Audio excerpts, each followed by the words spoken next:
answers. We got Dan Del Rio from Del Rio and Caraway here with the Sidebar.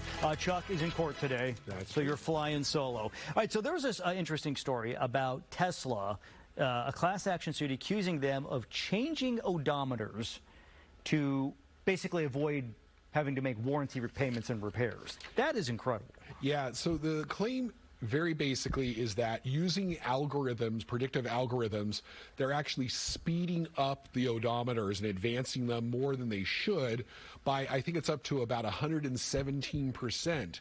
This obviously has major issues with, for instance, warranty coverage and influencing the Tesla customers to go ahead and purchase additional extended warranties because they're finding them running out so quickly. Yeah.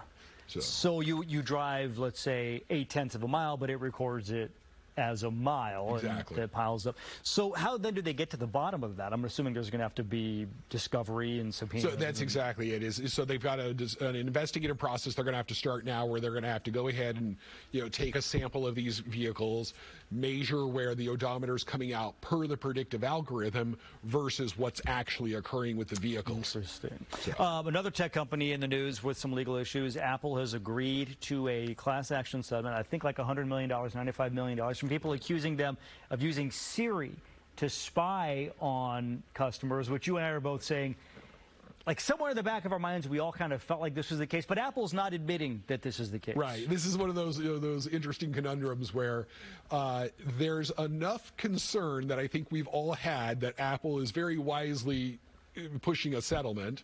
On the other hand, professing that they did nothing wrong, there's no intrusion here. I can't tell you anyone who hasn't felt that weird feeling where you've had a conversation about something and then, oh, for the next week you get targeted ads from it. Yeah. And that's exactly what the lawsuit is claiming, is that you would have conversations within proximity of an Apple product, and all of a sudden retailers, restaurants, anything that was relevant to the conversation seems to miraculously be popping up as targeted ads. Obviously, there is information sharing with third parties that you did not consent to. Another story we've seen in the news recently is this whole Blake Lively, Justin Baldoni the lawsuits on both sides. But his lawyers have now subpoenaed Taylor Swift, who is a friend of Blake Lively. Her argument is that I wasn't there. I don't know anything. I just licensed a song for the movie. Why am I being asked into this? Do we think she will actually end up having to testify or be deposed in this trial? So it's interesting. I mean, does the power of subpoena cause you to have to show up? Yeah, unless a court, says otherwise. So they could move for a protective order or a motion to quash the subpoena, which would be the legal remedies to that.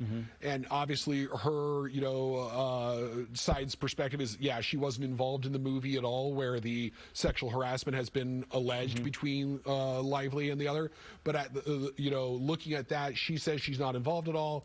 He says he has text messages that show that she was present at one of the meetings and that somehow she's a supporter, and that basically she and Reynolds are being used as political pressure against him because they're two of the largest and most successful celebrities out there, and it gives him very little ability, otherwise. Do you think if Taylor Swift wasn't one of the most famous people in the world, she'd even be getting this subpoena if she was just a friend of Blake Lively's? So that's exactly the assumption, though, is one way or another, is if it is for nefarious reasons, as is being claimed by, Swift's group, then her name is only being brought in to add celebrity attention and make this newsworthy. So if it is for nefarious reasons, that's exactly why you would do it, is you're trying to go ahead and get public support. If it was because she was actually present and somehow a part of the process and has some relevancy as a witness to the either allegations or lack thereof occurring, then legitimately that should happen. But unfortunately, that's what the discovery process is about, and that's why it's very difficult to go ahead and to be able to completely annul a subpoena like this, because we allow discovery to be anything that it could be reasonably related to or show evidence down the line. So want to quickly sneak in one more topic from the news of the day today. We saw State Farm was approved to have a 17% rate increase for homeowners here in the state. They're saying because of the California wildfires.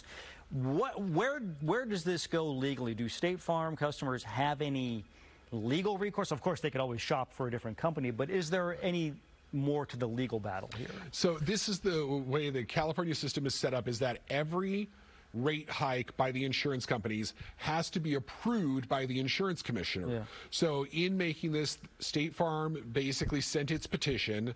They then had a 3-day administrative hearing with an administrative hearing judge who went through all the evidence and has made the recommendation to the insurance commissioner, Ricardo Lara, that essentially this is the Palisades fires in particular are affecting their State Farm's bottom line, that State Farm is in real risk of, having to go through its reserves and trying to go ahead and cover, all these billions of dollars in claims from the Palisades fires, and so that they needed the rate hike in order to stay healthy.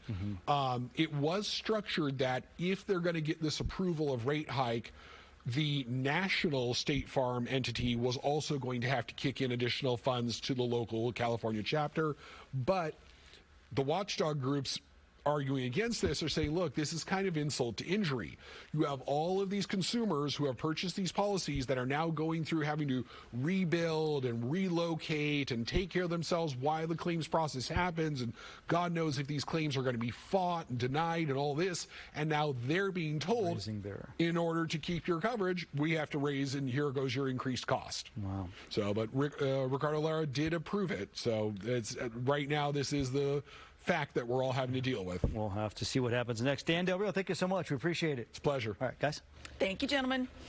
Well, you don't want to go to Country in the Park without